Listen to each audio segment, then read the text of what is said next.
তো বন্ধুরা, তোমরা সবাই কেমন আছো? আশা করি সবাই ভালো আছো। তো বন্ধুরা, আজকে আমরা এমন কিছু গুরুত্বপূর্ণ প্রশ্নোত্তরগুলো আলোচনা করব যেগুলো তোমাদের আপকামিং যে কোনো এক্সামের জন্য খুবই কাজে লাগবে।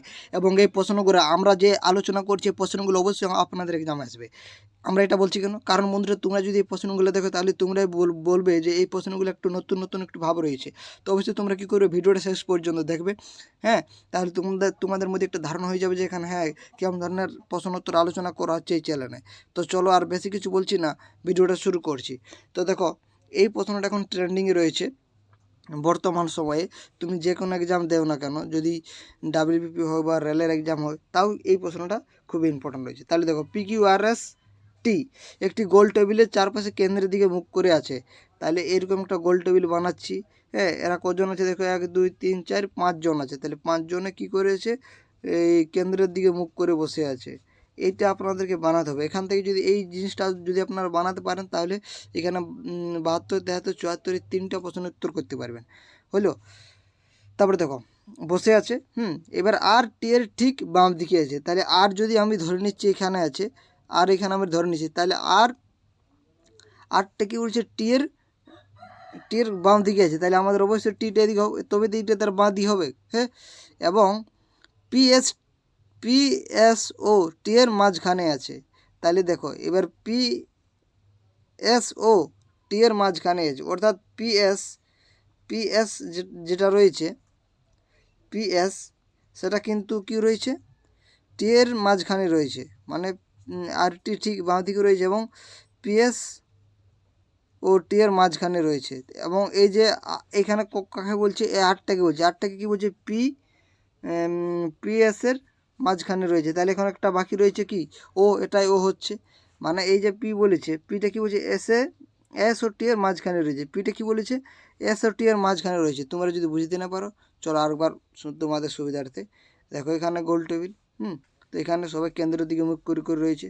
তো আমি ধরে নিচ্ছি এখানে বসেছে আর এর ঠিক বাঁ দিকে হচ্ছে এই দিকটা। এবার দেখো এখানে কী বলছে, পিকে এস ও টি এর মাঝখানে রইবে। তাহলে এখানে যদি আমরা এস লিখি, তাহলে এখানে আমাদের পি হবে।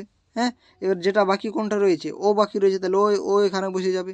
চলো, তো এটা হচ্ছে আমাদের এখানে সঠিক উত্তর। কিন্তু বন্ধুরা, এখানে আমাদের কিন্তু একটা মিস্টেক হয়েছে, এইটা কিউ হবে, এটা ও নয়, এটা কোশ্চেনের টাইপিং মিস্টেক, এটা কিউ হবে। বুঝতে পারছো, পি কিউ আর। হ্যাঁ, তাহলে চলো এই সিকোয়েন্সটা আপনারা বুঝতে পারি। তাহলে আর এর বাঁ দিকে টি রয়েছে এবং এসটা কী রয়েছে, এই পিটা কী রয়েছে, টি এবং এসের মাঝখানে রয়েছে। তোমরা এই ভাষার একটু ভালো করে লক্ষ্য করবেন। এটা আমি প্রথম বলে ফেলেছিলাম, তো এই জিনিসটা আপনারা ভালো করে দেখবেন। এটা পি এর পরে কমা দেওয়া আছে, মানে পি এর স্থানটা বোঝাতে চেয়েছে।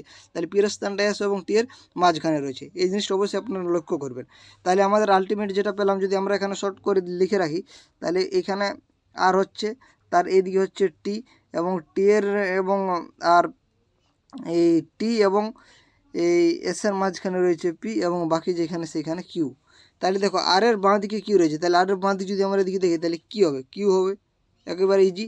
এস ও আর এর মাঝখানে কে বসেছে, দেখো, এস এস ও আর এর মাঝখানে দেখো, এস আর এর মাঝখানেও কিন্তু কিউই রয়েছে, তোমরা দেখতে পাচ্ছ অন স্ক্রিন। তাহলে কিউ, আমরা দুটো অপশানে কিউ পেলাম। এবার দেখো 3 নম্বরটা, টি এর ডান দিকে কে বসে আছে। তাহলে এটা আপনারা কী করে পাবেন, আমরা এই যে এখানে আর রয়েছে, এখানে টি রয়েছে, এখানে কে রয়েছে, এখানে রয়েছে পি, এখানে রয়েছে এস, এখানে রয়েছে কি, এখানে কে রয়েছে, সরি এইখানে রইবে কে, এখানে কিউ রয়েছে। এটাই তো সিকোয়েন্সটা, 1 2 3 4 5। হ্যাঁ, ঠিক আছে, এটা নয় বন্ধুরা, এটা নয়। তো তাহলে এখানে আমাদের কি বলছে, টি এর ডান দিকে। তাহলে টি এর ডান দিকে এদিকটা হচ্ছে, মানে কে রয়েছে, পি। তাহলে option C is the right answer. দেখো কত সোজা, এবং কোশ্চেনটার লজিকটা আপনারা দেখে যান। তো তারপরে খুবই ইন্টারেস্টিং একটা প্রশ্ন তোমরা দেখতে পাচ্ছ অন স্ক্রিন। এখানে কি হচ্ছে দেখো, 12 থেকে 16। এটা আপনারা কি করে করবেন, এটা খুবই একটা ব্যাপার রয়েছে। দেখো এখানে যদি আমরা কি করি, মানে কি করি, 12 হচ্ছে। দেখো যদি আমরা এখানে 3 × 4 করি, তবে তো আমরা 12 লিখি। এবার আমরা যখন 16 লিখবো, তখন 4 × 4 করছি, মানে এদিকের এক এক বাড়ছে। মানে এখানে দেখো, যদি আমাদের এই 20টা, তাহলে কী করে হয়েছে দেখো, তাহলে 20টাকে আমরা 5-এর সাথে 4 গুণ করবো, তবেই তো 20 হবে। মানে এখানে আমাদের 4 হবে। হ্যাঁ, এখানে সরি আমাদের এখানে 5 তো এখানে থাকবেই, কারণ দেখো এই লজিকটা দেখো এখানে এইটা কনস্ট্যান্ট ছিল, এটা সব ক্ষেত্রে 4ই ছিল, তাহলে এখানে আমাদের 5ই হবে, কিন্তু এটা কমে যাচ্ছে তো, তাহলে এটা কী হতে হবে 3 হবে, তো কত হবে তাহলে 15 হবে, তাহলে 15 হবে, অপশান বি সঠিক উত্তর। জিনিসটা যদি বুঝতে না পারো বলো। চলো আরেকবার বলছি দেখো, এখানে 12টা কী করে লেখা যায়, 3 × 4 করে 12 লেখা যায়, সেখান থেকে 16 কী করেছে দেখো এইটা বেড়ে গেছে, মানে 4 রয়েছে, কিন্তু এইটা কনস্ট্যান্টে আছে, সেরকম এখানে দেখো 5 এটা কনস্ট্যান্টে রেখেছি, কিন্তু এটা বেড়ে দিয়েছি, মানে এই লজিকটা দেখো মিলে যাচ্ছে, তাহলে 15 সঠিক উত্তর হয়ে যাচ্ছে। চলো নেক্সট, আইন-ই-আকবরী কে লিখেছিলেন? তো এই আইন-ই-আকবরী এটা লিখেছেন Abul Fazl, option C is the right answer. এবং আইন-ই-আকবরী আবুল ফজল রচনা করেন এবং তিনি আকবরনামাও রচনা করেছিল, তাহলে আকবরনামা যদি বলে কে রচনা করে, তিনিও কিন্তু এই আবুল ফজলেই রচনা করেছিলেন, এইগুলো অবশ্যই আপনারা মনে রাখবেন। এবং তিনি আকবরের রাজসভায় বিরাজ করতেন, এবং তিনি আকবরের রাজসভায় কিন্তু বিরাজ করতেন, তাহলে আবুল ফজল তিনি এই আইন-ই-আকবরীর সাথে সাথে কিন্তু সে আরেকটা জিনিস লিখেছিল, সেটা হচ্ছে আকবরনামা, কারণ আকবরের রাজসভাতে বসে তো অবশ্যই আকবর নিয়েই তো লিখবে। তো চলো তারপর প্রশ্নটি দেখো, মোট বিদ্যালয়ে 132 জন পরীক্ষার্থীর মধ্যে পাস ও ফেলের অনুপাত দেওয়া আছে, তো যদি আরও 4 জন পরীক্ষার্থী পাস করতো তাহলে পাস ও ফেলের অনুপাতটা কত হতো? আর এক্ষেত্রে আমাদের দেখো পাস যেটা হচ্ছে পাস করছে কত, 132 জনের মধ্যে দেখো এখানে পাস ও ফেলের অনুপাত দেওয়া আছে, এখানে টোটাল 11 হবে, 9 আর 2 11, 11-এর মধ্যে পাস করেছে তার অনুপাতটা 9 হবে, এবং ফেল করেছে তার অনুপাতটা কত হবে, 132 × 2 = 11 হবে। হ্যাঁ, এটা যদি করে তাহলে এখানে কত বেরাবে, এখানে অবশ্যই আপনাদের 108 বেরাবে, আর এখানে কত বেরাবে, এখানে অবশ্যই 24 বেরাবে, তাহলে 108 124, অর্থাৎ পাস করেছে 108 জন এবং ফেল করেছে 24 জন। তাহলে এবার তাহলে দেখো তাহলে কত হবে, এবার আপনারা অনেকেই ওটা 108-এর সাথে কিন্তু আপনারা যোগ অনুপাত করে দেবে, সেটা করতে যাবে না, কারণ দেখো আরও 4 জন পরীক্ষার্থী পাস করলো, তাহলে প্রথমে কত ছিল 108 জন আমরা পেলাম, তার সাথে 4 জন আমাদের যোগ হবে, এবং তার অনুপাতটা কী হোক, তারপরে 24:4 হবে, অর্থাৎ এখানে হয়ে যাবে 112 হবে, আর এখানে কত হবে 20 হবে।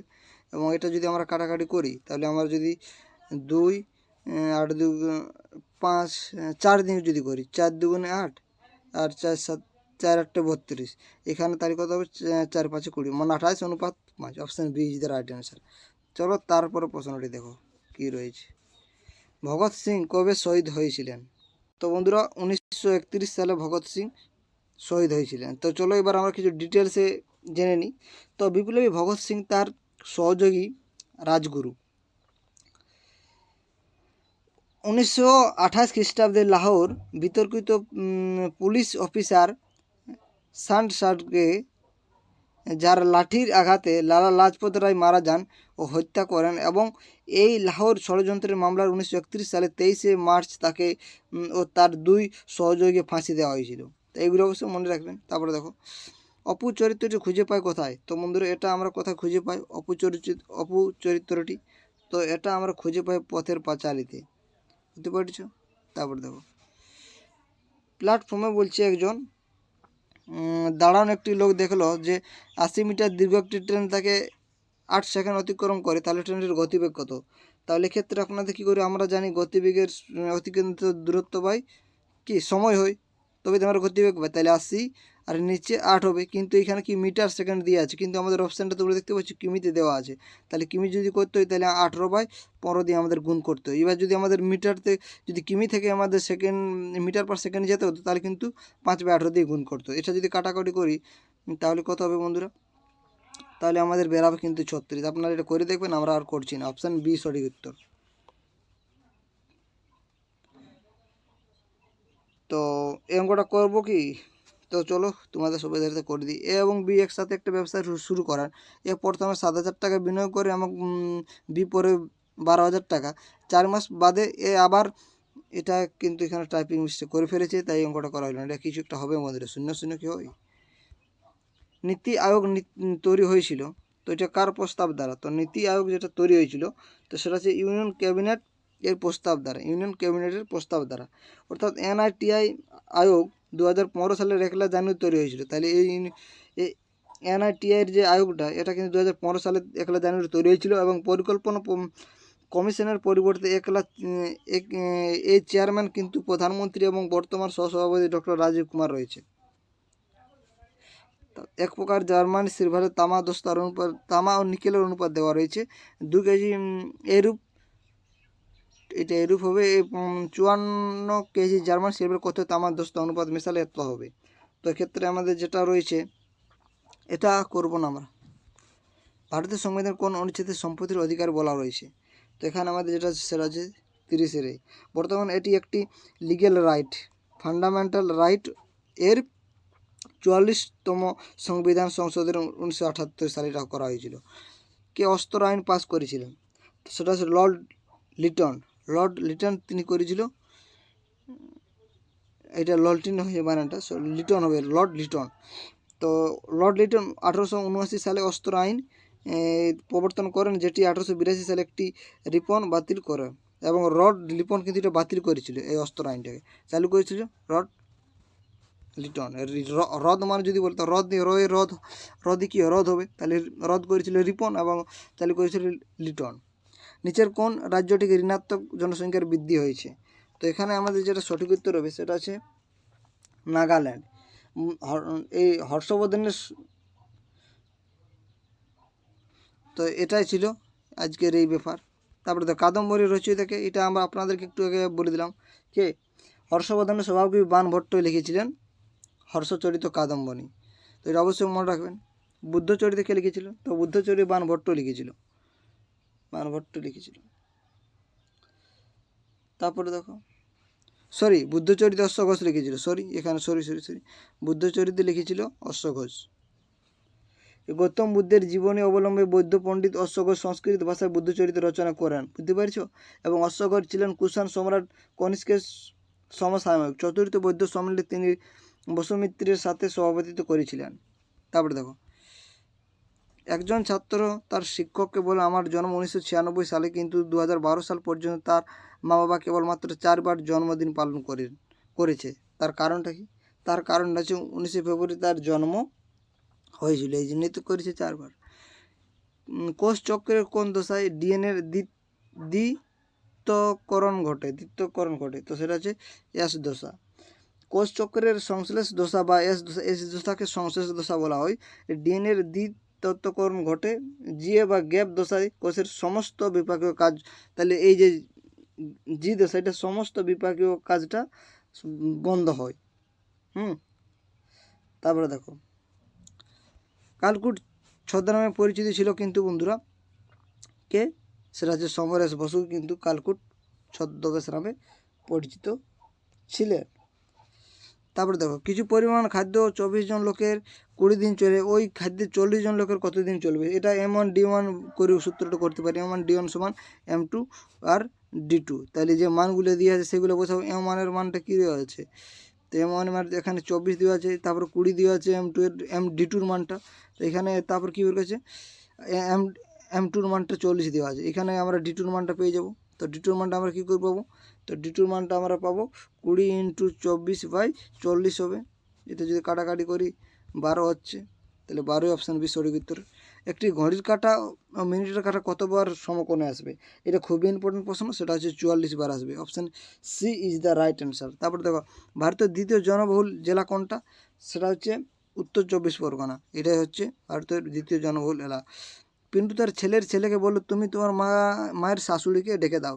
তাহলে পিন্টু তার ছেলেকে বলল, তুমি তোমার মা, তাহলে এর মাটা কী হবে? এনার স্ত্রী হবে। হ্যাঁ, তার মাকে ডাকে দাও, মানে কাকে ডাকতে বলছে? তো অবশ্যই ঠাকুমাকে বলবে। হ্যাঁ, অপশান ডি সঠিক উত্তর। কলকাতা থেকে একটি স্থানে ট্রেন ও বাস ভাড়া অনুপাত দেওয়া আছে, এবং ট্রেনের ভাড়া 20% বাসের ভাড়া 100% বৃদ্ধি করলে নতুন অনুপাতটা কী হবে? তো বন্ধুরা, ট্রেনের ভাড়া তাহলে কত হবে? 200%, বাসের ভাড়া যদি 300 হয়, তাহলে অনুপাতটা হয়ে যাবে কত? এই অনুপাত দেওয়া রয়েছে। তো এখানে আমাদের যেটা করণীয় সেটা হচ্ছে যে, তাহলে ধরি ট্রেনের ভাড়া 200 ধরে নিচ্ছি আমরা, পার্সেন্ট দিয়ে আছে মানে 200 ধরে নিচ্ছি, আর বাসের ভাড়া আমরা ধরে নিচ্ছি 300, কারণ অনুপাত তোমরা দেখতে পাচ্ছ। মোট তো 500 করতে হবে, তাহলে এদিকে 200 করছি আর এখানে 300 করে নিচ্ছি। হ্যাঁ, তারপর বলছে নতুন অনুপাতটা তাহলে কী হবে, কিন্তু বলছে এটা দেওয়া নাই, তাহলে এটা আমাদের কত হয়ে যাবে, 240 হয়ে যাবে। এটা কী করে পেলাম, এই যে নিচে 5 জিনিসটা বুঝতে পারছেন না, তার উপরে 2 হবে, এটা কাটাকাটি করে যেটা অবস্থার যোগ করে এটা হয়ে যাচ্ছে। কোনটি বেমান রয়েছে দেখো, এখানে আমরা যখন 3-এর কিউ, এখানে আমরা 5-এর কিউ, এটা কিন্তু 12-এর স্কোয়ার, এটা কিন্তু কতটা স্কোয়ার হবে, এটা 729টা 9-এর কিউ হবে, স্কোয়ার নয়। তাহলে এইগুলো সবই কিউ রয়েছে, যেটা 144 এটা কিন্তু স্কোয়ার রয়েছে, তাহলে এটাই বেমান। দিন ইন ইলাহি কে প্রতিষ্ঠা করেন, তো বন্ধুরা এটা প্রতিষ্ঠা করেছিল আকবর।